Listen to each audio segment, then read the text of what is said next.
Take a look at yourself.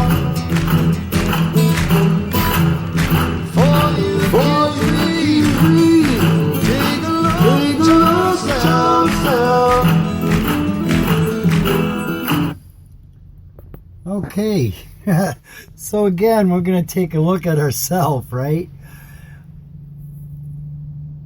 Let's talk about how to actually look at ourselves instead of just living in the mind. I found that if I just live in my head, I'll miss the truth, right? Because the mind is going to lie to me about pretty much everything. It has opinions and ideas and, makes my life either happy or sad accordingly. And so I put myself on a roller coaster on this thing called life, right? Life takes me for a ride.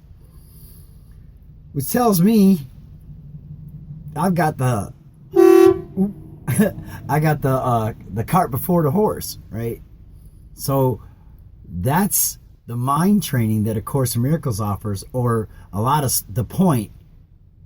Let me say this: the point to spiritual practices, right, is just the healing of the mind. That's its purpose, right? To heal the insane idea that life is hard, that life sucks, that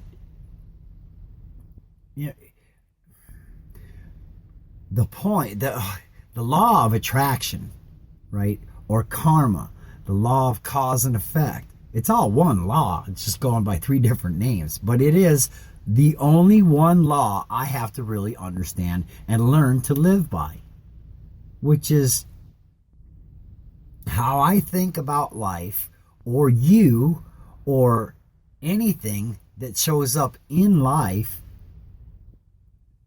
will either join me with it or separate me from it, right? Life is this is the understanding that I have about non-duality at this current time. That might get deeper, and I hope it does, because man, this is awesome. But the old saying that the glass is half empty or the glass is half full, and it depends on how you look at it, right? That's such a basic teaching that we miss the understanding, because if we look at life as the container, then whatever you put in it, you're going to drink, right? You're drinking from that well because you put it in there. You put that into life. You injected that into life, and it's going to feed back to you to show you what you put in it, right? The gift that you bring, you get instantly, not, oh, it's going to come around someday. It's immediate. And it took me 56 years to figure that out, man. That what I'm putting into life, I'm always getting back. Not tomorrow, not next week, not hopefully next year or in a couple years. Today, immediately, right this moment, now. And I could say that probably till the cows come home, until your mind accepts that fact, that it's immediate. There's no waiting, right? What the mind does is it hopes for something that's not here, right? And then complains that it's not. Well, that's a holding pattern you can stay in for years. And I've done that. I get it, man. I so get it. And now I'm done with it, right? Because I can only have today, right? We say this all the time, and we hear people say it all the time, but we don't really live from that, right? We just go, yeah, that sounds good. No, wait a minute. Look, right? I can't make tomorrow happen. I can't make the next moment happen. I can only do what I can today. That's why you're going to start hearing a lot more podcasts and stuff from me, because I found my purpose to help other people understand what I didn't understand even last year, right? Life is the container. That's the oneness. That's the unity that we're never separate from, right? That's, if you look at a tree, the tree is life. It's alive, right? And we believe maybe that, something inanimate, right? Like a ring, or the road we drive on, concrete, asphalt, wood, the door, that it's dead. No, it's not. Right? We see it that way, but start studying a little bit of science and how atoms work and electrons and all that. It's moving. We just don't see it that way. Our eyes aren't attuned to see that, but it does. There's still life there. We just don't see it that way. So that's why any path that you decide to take, whether it's science or A Course in Miracles or Buddhism or Christianity or whatever, it's all about an agreement.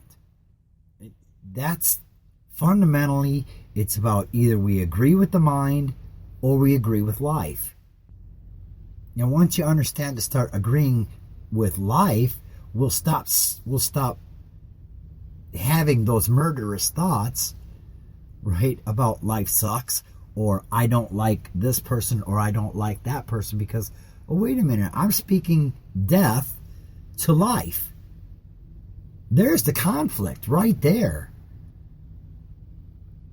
That's what forgiveness does. Wait, what am I really doing? I'm speaking death to life. I'm speaking death to my own life, and I'm speaking death to your life. And I need to learn how to catch myself when I'm doing that. If I'm angry and I have an attack thought,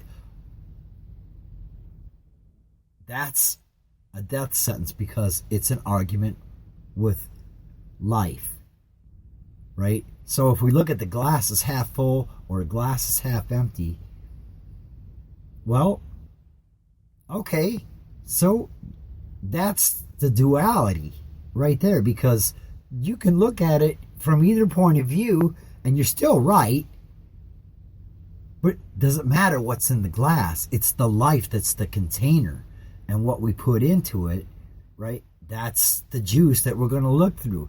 So, if you put muddy water in a glass, you're going to look through muddy water.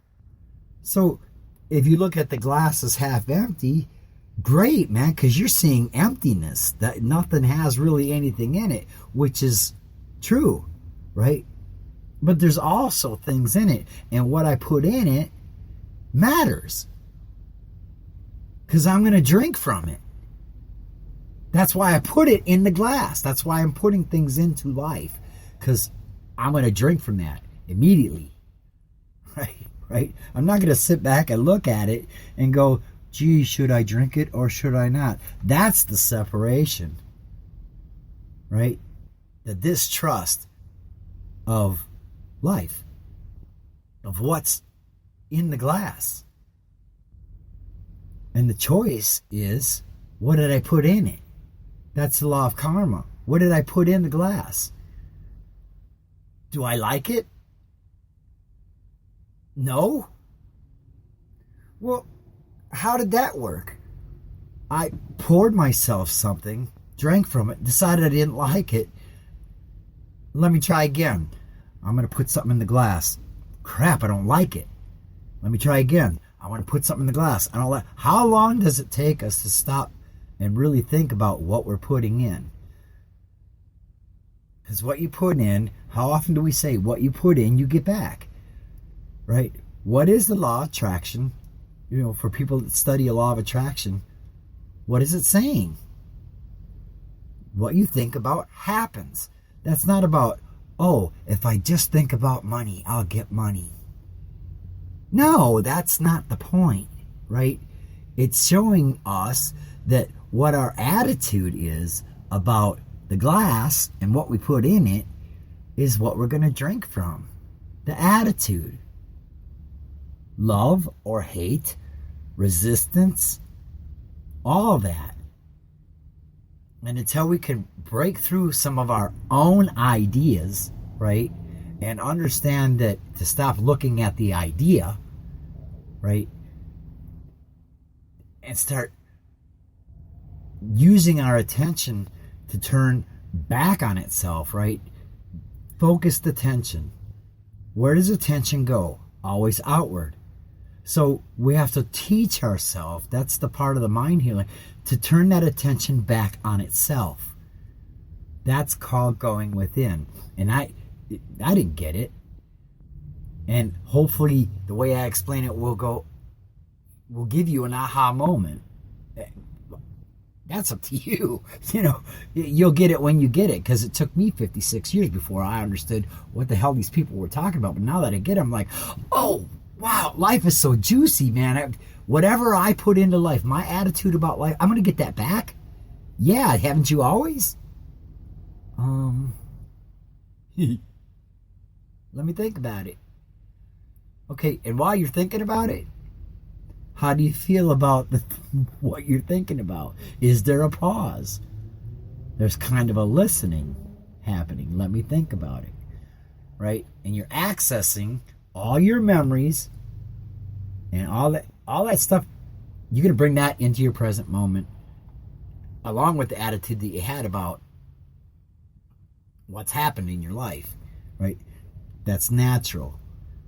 But what I'm saying is, if you forget about what happened, right, and look at the container that it happened in, called your life,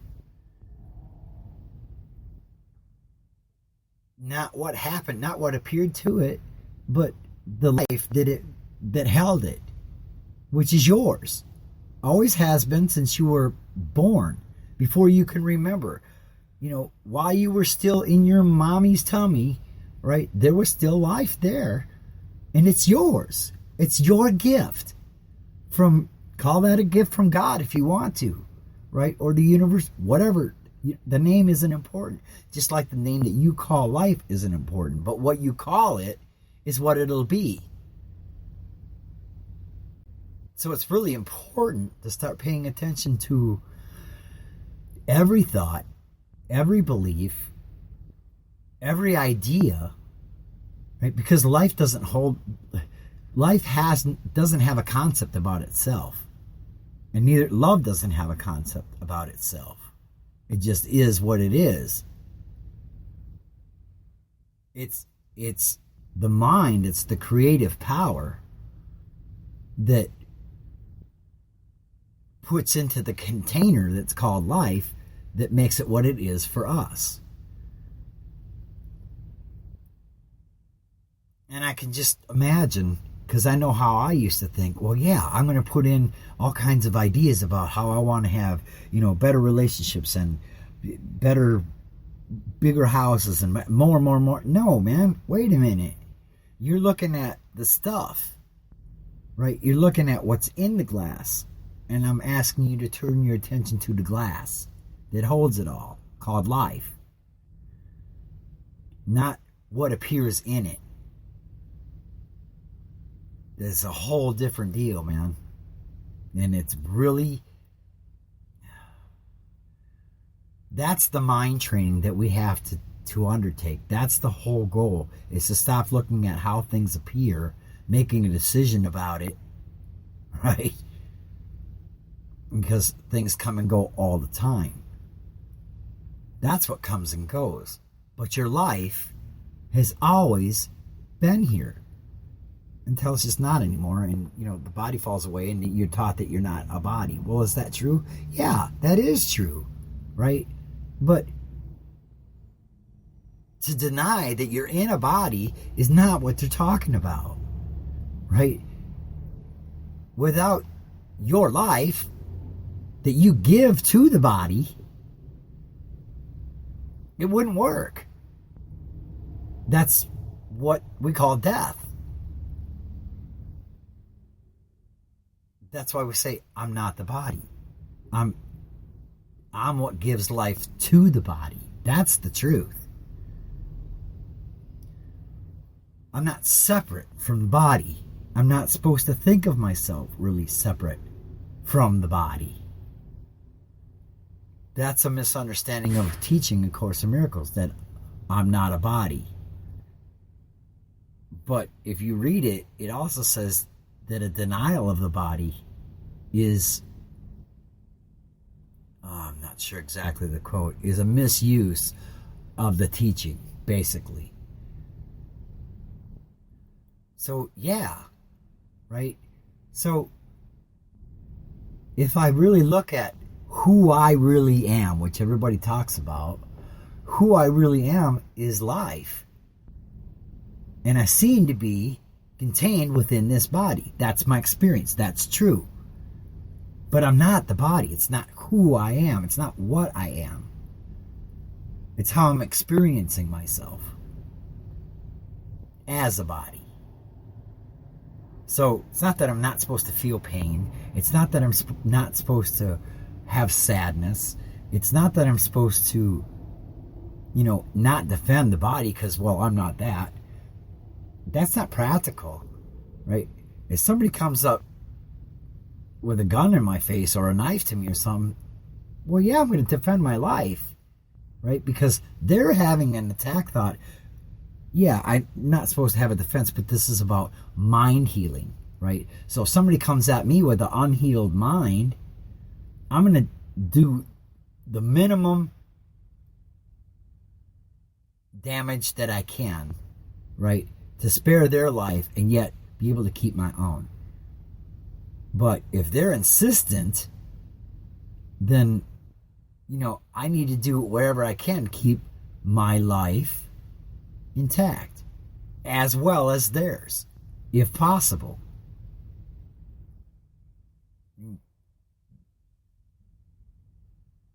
That might be a false teaching. I mean, I know if we read the Bible and all that, you talk about what Jesus never defended himself. Well, yeah, probably not. Maybe he didn't. But do you know what he did? I mean, were you there to watch how he actually lived his life? No. We've been told, and we agreed with what we were told. So we have a belief about it. But we don't know. We didn't see it for ourselves. And even if we did see it for ourselves, we would have an opinion about it, and it would be filtered through the beliefs that we already have, right? Just like people who will hear this will have their own opinions about what I'm saying, right? Just like I have my own opinions, and what I'm saying is based on partially on belief, but I'm also speaking the truth about the container, right? And if you've ever had any kind of counseling done, they always talk about providing a safe container. Well, that's a metaphor in itself, because the container is life. You're already safe, right? It's the mind that tells you that you're not. And our agreement with that thought. So the mind training is to stop agreeing with every thought we have and look to see, is that true? Right now. Is my life threatened? And be honest. If it is, okay, then there's action that needs to be taken appropriately in a sane manner that doesn't hurt someone else because you have an imagination about what's happening that's not happening.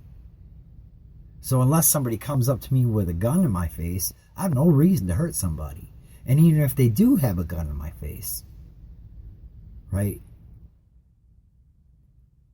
Can I have a sane reaction to it that doesn't come from a place of fear for my life?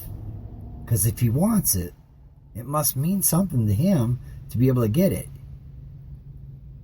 Right? He thinks he needs it that badly to be able to, to want to take it. Am I going to just give it to him? Here, it's yours. Take it. Not if I don't have to, because that's a survival.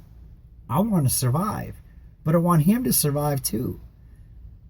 right? And I have to see that he has an unhealed mind. So I have to look, okay, he has an unhealed mind. He's attacking me. I don't need to defend myself from a crazed, insane idea that I have about myself or him. I only need to do what's necessary to make the situation safe for both of us, if I can. That's not always easy to do. That takes a lot of presence, being present, and understanding what's really happening and not getting caught up in our imagination of, oh my God, I'm going to die. I'm gonna anyway. At some point. Maybe today's the day. You don't know. Right? And it's easy for me to say that because right now I'm not in that situation. So do I know how I would react? No. I hope I would react like what I'm talking about. But I don't know that until that situation were to come up. But here's the thing. Right? What we think about, we attract. That's law of attraction. Right? So if I'm understanding that I value life and not what shows up in it, but just life, the life that's underneath it, the container that holds life, that unity. Because life holds everything. If I can value that more than what appears and ask myself what's more true, life or my thought about it, then the beliefs that we have about it start to fall away, and we start to have compassion and love, and we could start being the change that we want to see in the world, like Gandhi says, because we understand what's valuable. And until we do, we won't, because we don't understand. That's where the forgiveness comes. Forgive them, Father, they know not what they do. That's true, they don't. I didn't know what I'm doing. I don't really know what I'm doing now. Really, I don't. I have no idea. I could be totally wrong about everything I'm saying. But for right now, in my experience, this is what's true for me. 10 minutes, something could happen and I could just go off the deep end and be shown, oh, I still have some healing to do. Because I went off on that guy for something that I saw in the container, right, that I didn't like. That's the reflection that shows me I'm still crazy. I'm still having an idea about what's in the container instead of what the container is holding and what it's showing me, what it's offering. Everything's a gift. So anything bad that happens, what's the gift in it? Right? If I look back over my life, I can tell you without question, right? No doubt about it. Everything I ever went through taught me something to bring me here. And I'm not done learning yet because, well, I'm still alive. And until the life completely leaves this physical form, I got work to do. On me and on you. But see, my work on me is my work on you. That's the thing. That's the karma. It's awesome, man. That is just the coolest thing. That I can actually have the effect on the world that I want to have or not. Because if I think I don't, I'm having that effect on the world. If I think I'm ineffective and insignificant, that's the effect I'll have on the world. Insignificance. Whew. Man, I gotta watch my words, man, because I'm convicting myself.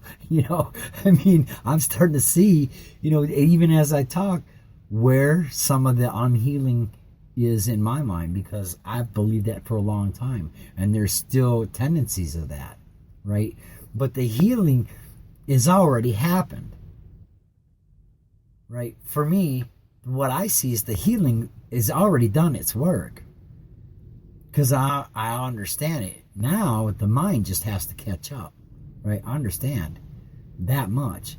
It's going to take a while. The healing's been given. It's always been there. Because my life has always been here. You know, as long as I've been in this body, at least I know that much. You know, whether to be here after the body drops away, most likely, yeah, because it's consciousness, it's awareness, right? That probably doesn't die. I will experience myself as something else, right? As love, definitely. But do I know that for sure? Right? Do I know that for sure? No. Because it's not my experience. Now, right now, that's not my experience. So it's a belief. I have to be honest about it. It's not my experience right now. And that's the whole point of mind healing, is just getting honest with what's my experience in this moment. Right? And how do I feel about what I'm thinking? And noticing, oh, this is just an argument with what is life. So it doesn't matter how you approach life. It does, really, it matters quite a bit. But life doesn't care. Life itself doesn't care how you move within it.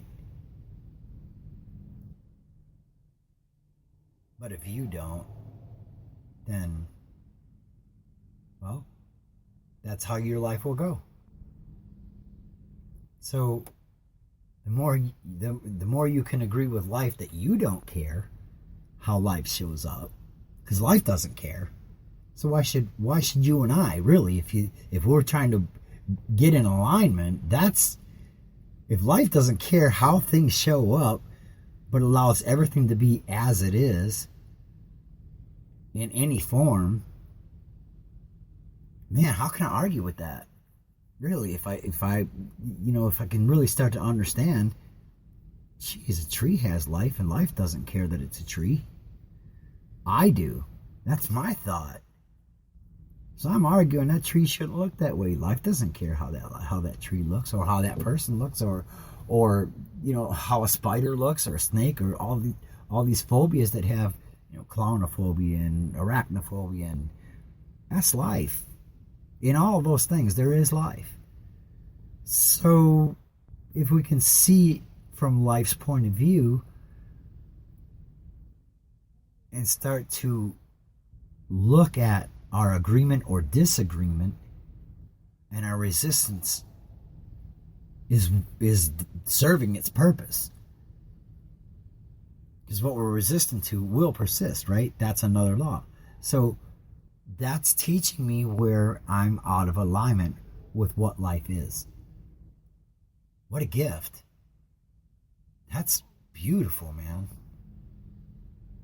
So do I have to go all the way and have to be completely enlightened? No, I just have to be honest about my experience, right? And the light will come. I have to be honest about what I feel and look at why. Well, and I don't have to look any further than my own thought about anything. And the more I do that, the more I'm healed, because I'm willing to look at myself, to go within. And I'm just saying that it's done its job for me. Not claiming that I'm enlightened, right? Yes, I am the light because I'm life. And you are too. Everybody's life. Everything is life. So I've said my piece, and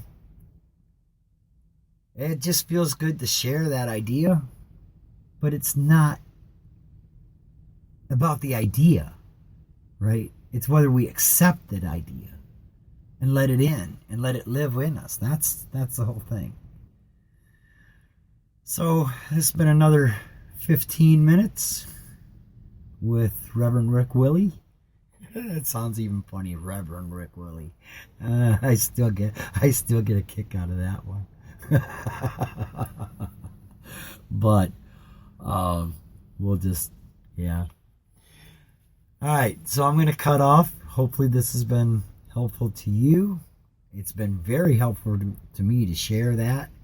And as crazy as it sounds, I do listen to my own podcast to remind myself, when I get a little bit off, sometimes I'll read my own blog to remind myself, hey, I got to live what I'm talking about, and not be fake. Try to stay within my integrity, and that's helpful. So, yeah, just turn your attention back on yourself. Look at your own thoughts. Observe how your thoughts create how you feel. And it's not about affirmations and stuff. I think I covered all that. So I pretty much said what I'm going to say. Thanks for listening, and I'm done. Love you, man. Bye.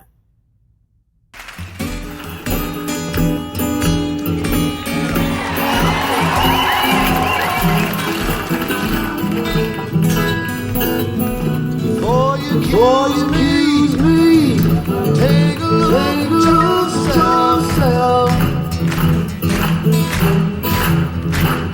Before you leave me, take a look at yourself. Sam Smith.